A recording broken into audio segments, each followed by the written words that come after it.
I have, very, very deja vu vibes, kind of a cross between 2008 and 2016 right now.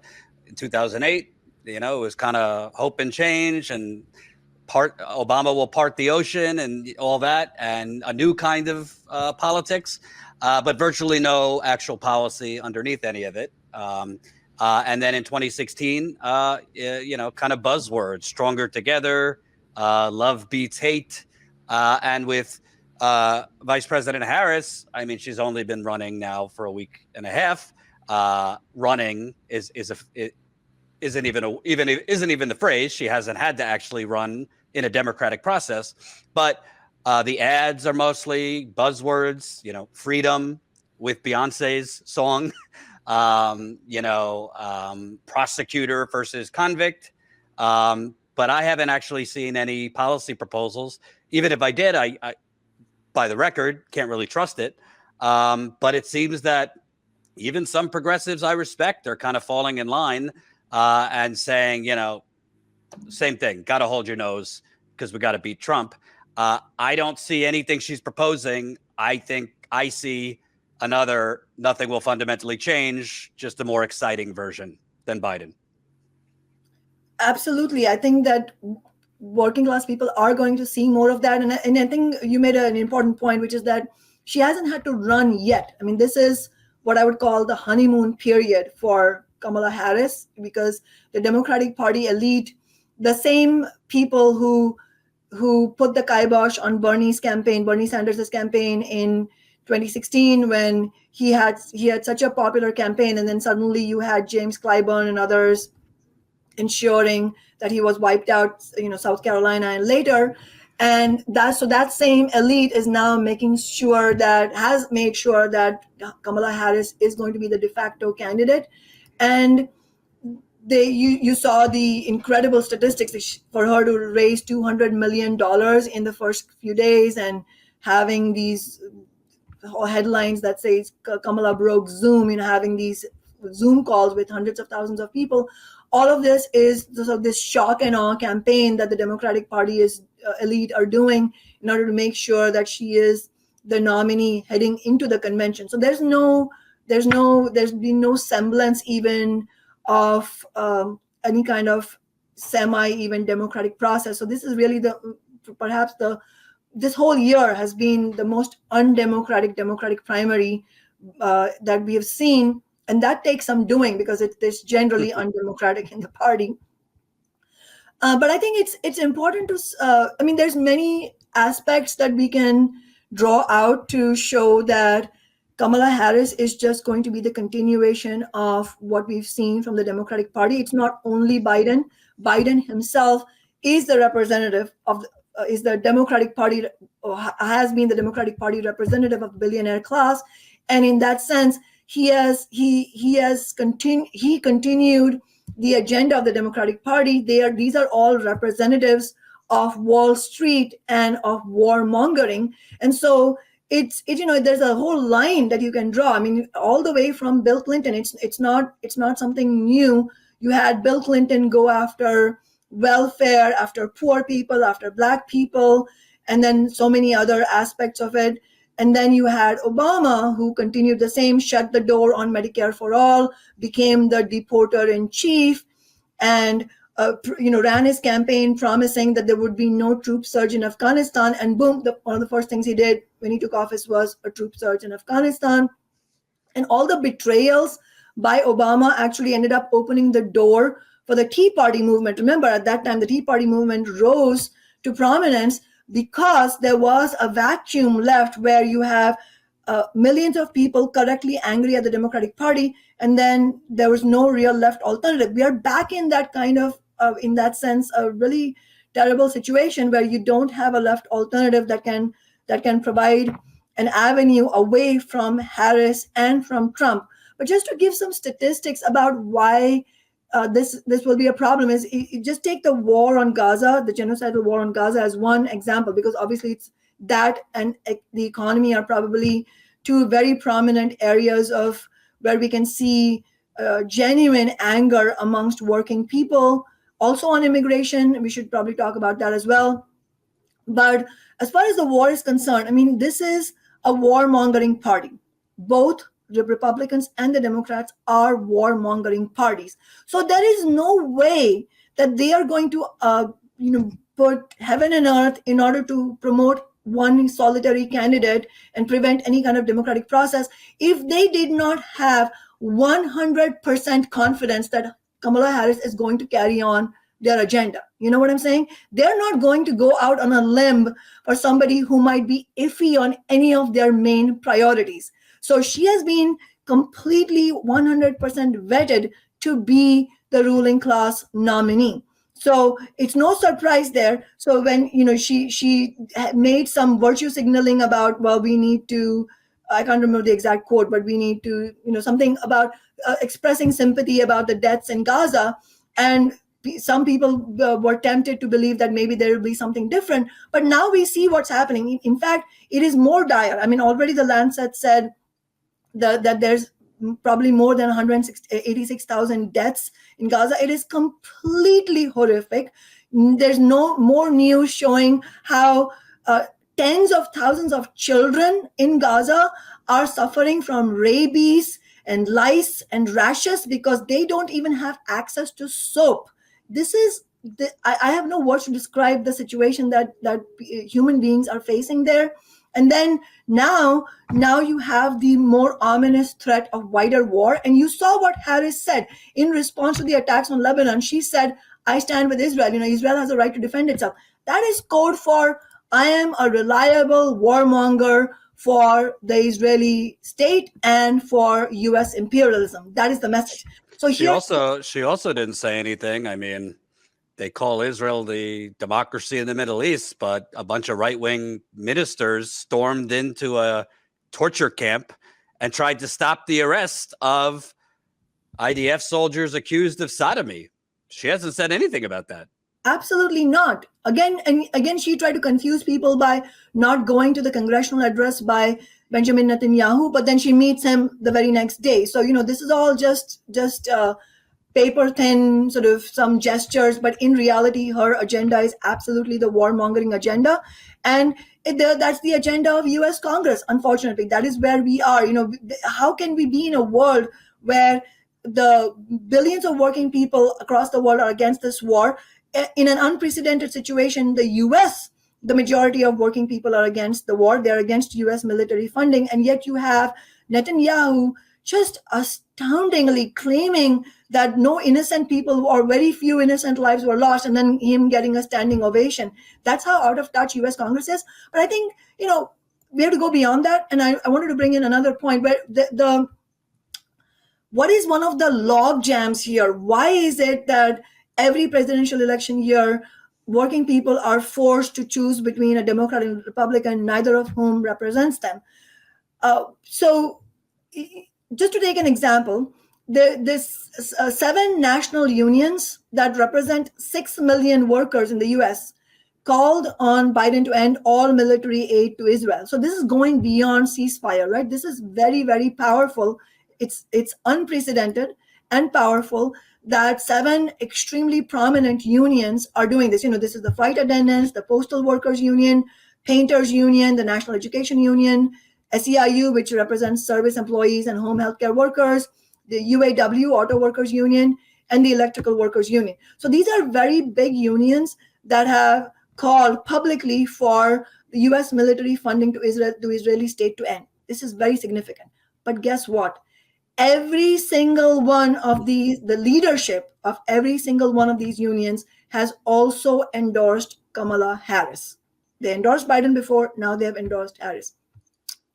This is what stymies and paralyzes any progress against these two parties of big business and war, and to channel it towards a real left alternative. When you have the leadership of the labor movement tied at the hip to the Democratic Party, and occasionally under pressure from the rank and file and under pressure from US, working class as a whole, them being forced to do things like this resolution, which is very important, but then turning around and endorsing the warmonger.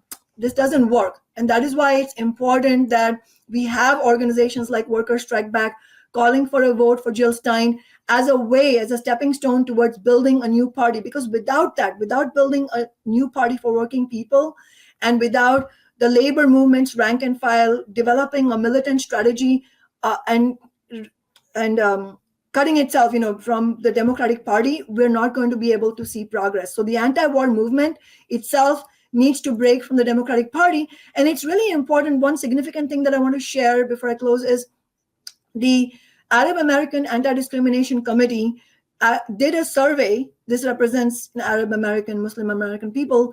They did a survey just recently about, just days ago, about where their members stand. So this is a survey of their over 3,100 members.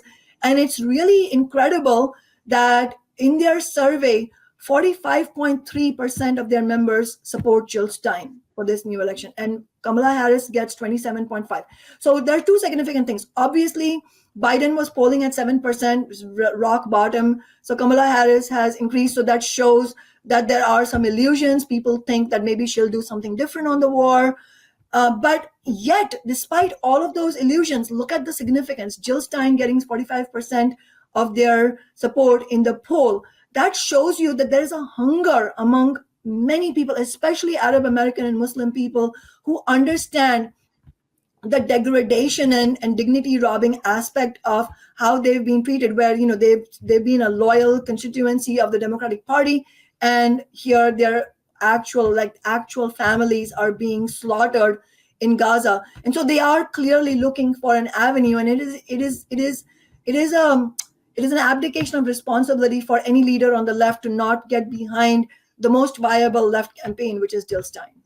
And what do you say to the devil's advocate position that, let's say UAW, after 40, 50 years of being a battering ram to, both Democrats and Republicans, Biden, based on my experience covering the picket line, at least stayed out of the way, did not, put his body on the scale against them, which most presidents do during these types of negotiations. Biden, helped with the Teamsters pension.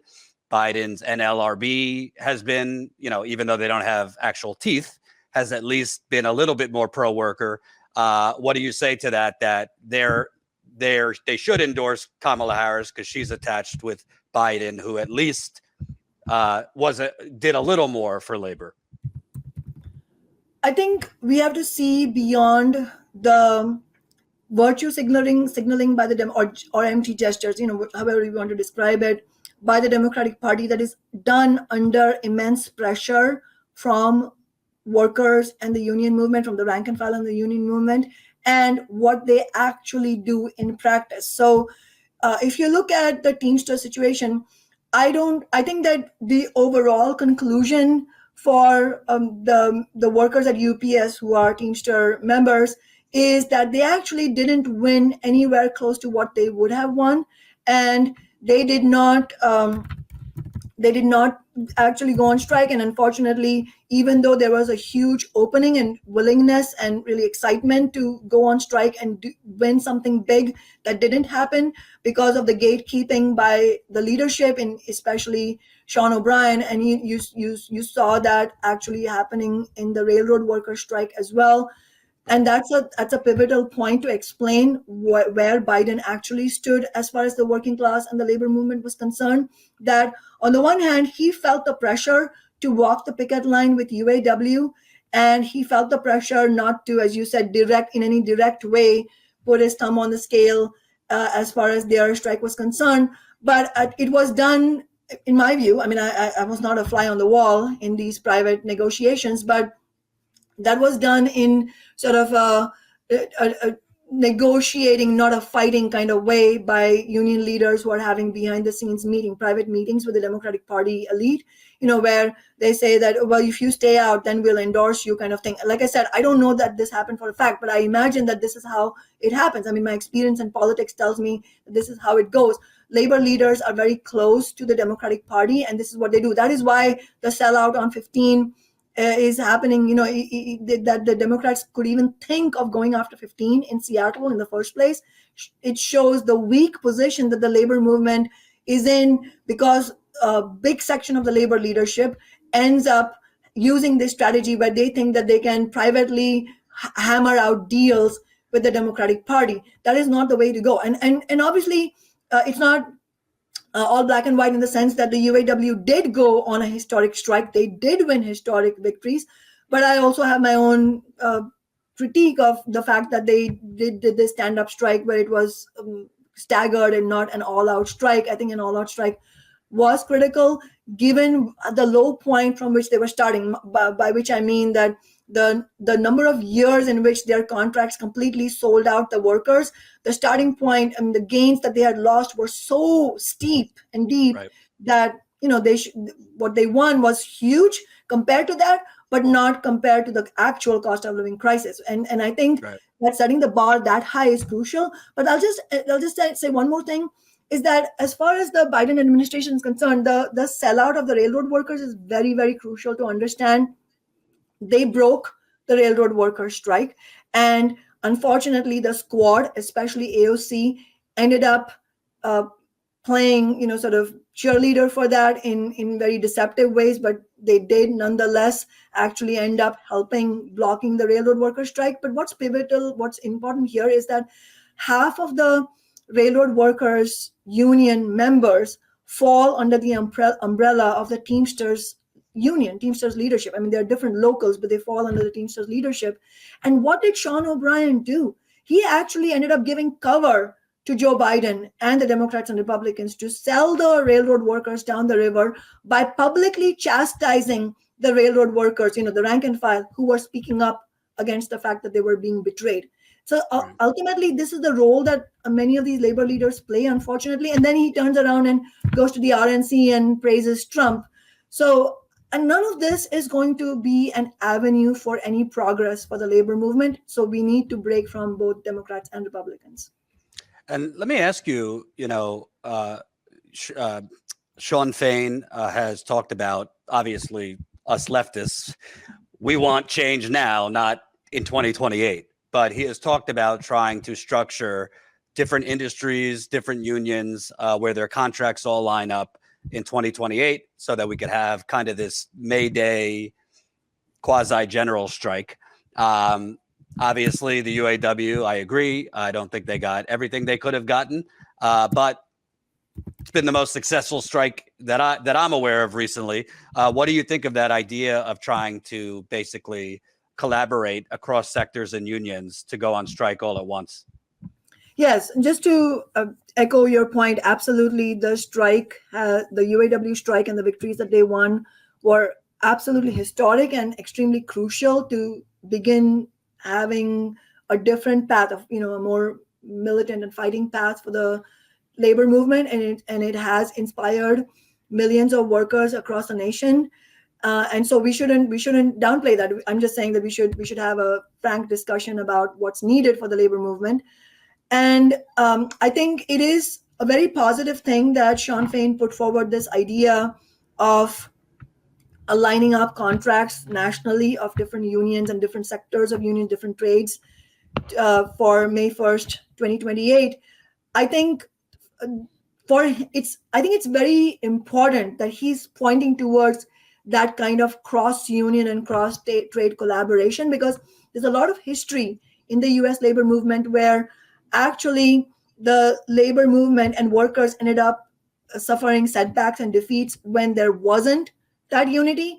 And then in contrast, when there was that kind of unity, massive progress has been made on both working class issues and also issues of oppression, especially related to Black workers and so on. So I think that it's a very positive suggestion.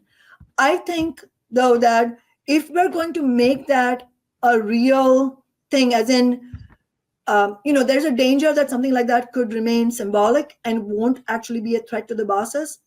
And at the same time, there's potential to make it extremely threatening to the bosses. But that's the crux of everything here, which is the threat to the bosses.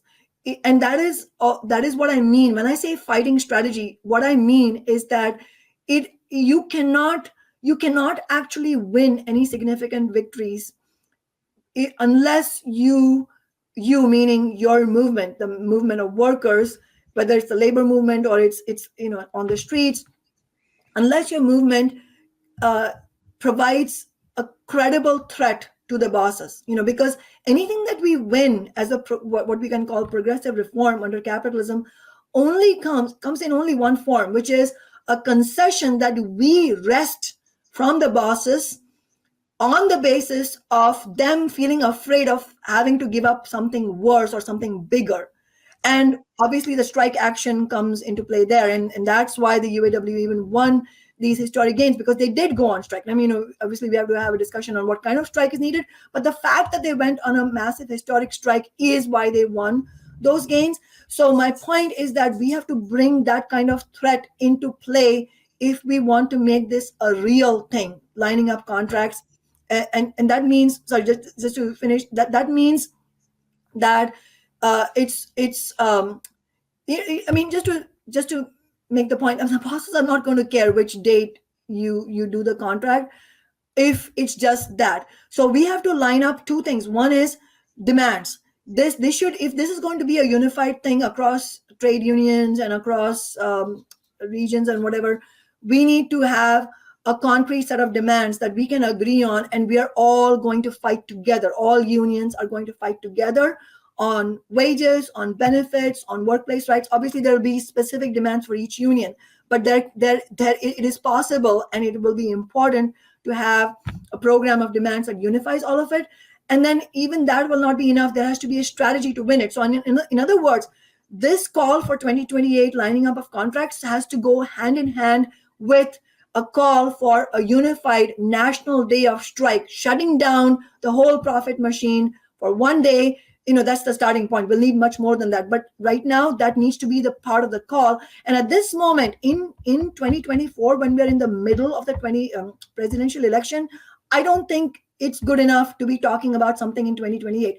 Right now, it is crucial for the labor leadership to provide leadership. And that leadership has to look in the form of rejecting Harris and Trump and both parties. And so my appeal to rank and file union members who are watching this would be to put forward resolutions in your union that call for the labor movement, for your union, to reject Harris and Trump and the two parties of big business.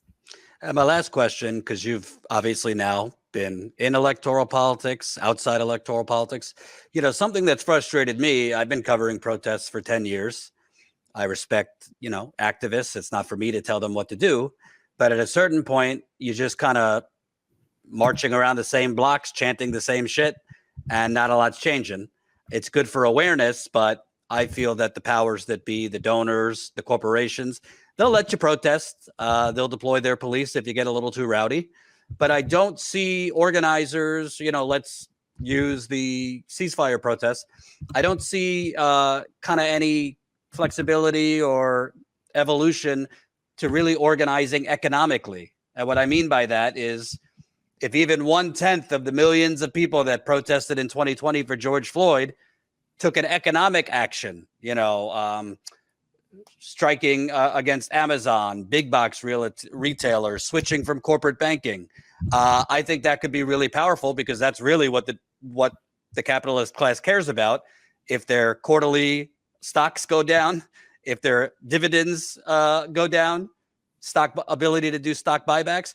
Do you want to see, whatever happens, whether it's Harris, Trump, activists start to shift? Because you're not going to have a general strike tomorrow, but if the protest movements and all these groups start actually organizing some type of economic action, leveraging their wallet with mutual aid, by the way, attached, I think that's the direction we need to be going.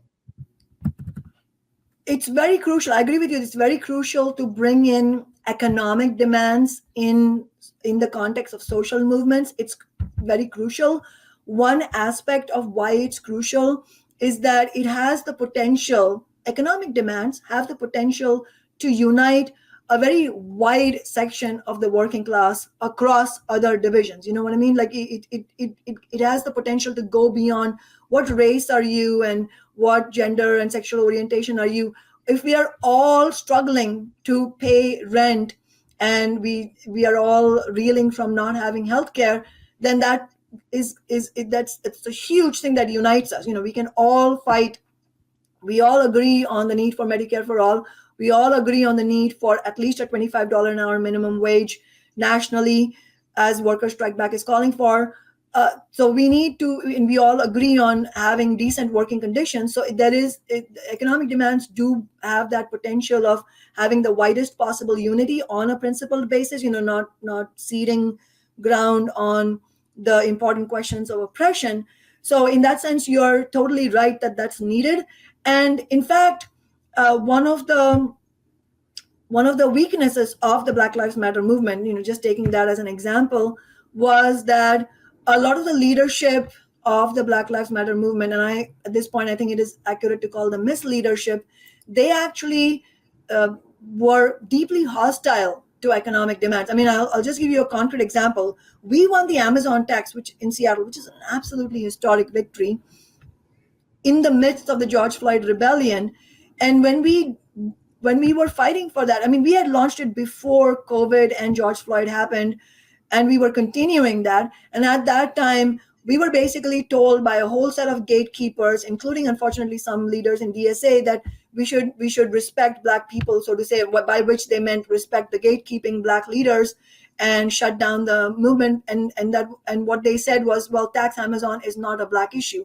And we refused to accept that gatekeeping, because we said, you don't speak for Black working class people as a whole. We are going to take our petition to ordinary people in the protests and see what they think. And it was hugely popular, and we won. And so it needs leadership that does not accept that kind of gatekeeping. But fundamentally, what does all of this show? It shows that and this is why I also don't agree with defining things as electoral versus non-electoral, in the sense that no matter what, we are going to need mass movements to win anything, because even in Seattle, we our socialist elected position was the part of the backbone, but it by itself is not possible to win. It's that combined with bringing the masses to action is the backbone. That's the entirety of the backbone. And so it is, no matter what, you're going to need that kind of mass action to win anything. But all the masses moving into action is not going to lead to victories if you don't have the correct kind of leadership. And Black Lives Matter is unfortunately an example of that, where you had 20 million people out on the streets. It was the largest street protest movement in US history. In fact, look at the multiracial working class solidarity on issues of oppression. But it wasn't just that. To your point, Jordan, people were marching in anger also because they're angry at the state of the system as a whole. They're angry about being poor despite working all hours. They're angry about not having affordable housing. They're angry about not having decent jobs and being treated like shit by their bosses. So a lot of that pressure came to bear, and it was a historic opportunity to win massive gains. But instead, the gains of the Black Lives Matter movement are, the most benign way I can describe it is that they were very, very modest compared to the strength of the movement. Why? Because you had a whole layer of leadership nationally, not just in Seattle, that ended up playing a gatekeeping and rotten role, where they sold out the movement, taking millions of dollars for their own NGOs. Many of them ended up getting cushy positions within the Democratic Party establishment and all their different organizations that exist, that part of their whole milieu. And ultimately, they were tied to the same machine that grinds people down. And so whether that's why I don't like making distinction between electoral and versus others, because whether you're talking about elected office in like city council or Congress, or labor leadership, or unelected, informally prominent leadership of social movements, regardless of which of these three fronts you're talking about, at the end of the day, what we need is leadership that can be held accountable, leadership that is genuinely rooted in social movements, and leadership that is not looking to do deals with Democrats and other power brokers, looking out for themselves, taking home massive amounts of cash, building their own NGOs, whatever, but all in return for selling their soul. If you have leaders who are willing to sell their soul, not a lot will change. That is why we do need rank and file led massive strike actions. We need to shut down the profit machine, and with a concrete set of demands. But none of this is going to come from most of the leadership. We will need existing leadership. We will need new leadership. And that's why rank and file momentum in the labor movement is crucial. And that is part of the reason why I co-founded Workers Strike Back, because it's not a substitute to labor unions. Workers Strike Back is not a substitute to labor unions, but Workers Strike Back is a place where thousands of workers can discuss a fighting militant strategy that they can bring to bear in their unions. Right. Absolutely. And tell people how they could get involved in Workers Strike Back. Yeah, you can go to workersstrikeback, all one word, .org, and there's a form you can fill out to get in touch with us. I mean, we get many forms every single day where people are saying, I'm fed up, I want to fight back. We get messages from people saying, I'm a socialist, but I don't want to be a socialist in name. I want to do something concretely. That's what Workers Strike Back is for. I mean, if you want to do something, if you want to engage in concrete fight back and organize alongside other people who are angry and want to do something, then Workers Strike Back is for you. And just to clarify, you don't have to be in a labor union to join Workers Strike Back. This is our organization. This belongs to the working class, and you should join Workers Strike Back if you want to fight. It doesn't matter whether you're young or a retiree, union member or not. If you're unemployed, it doesn't matter. You should join Workers Strike Back if you want to fight back.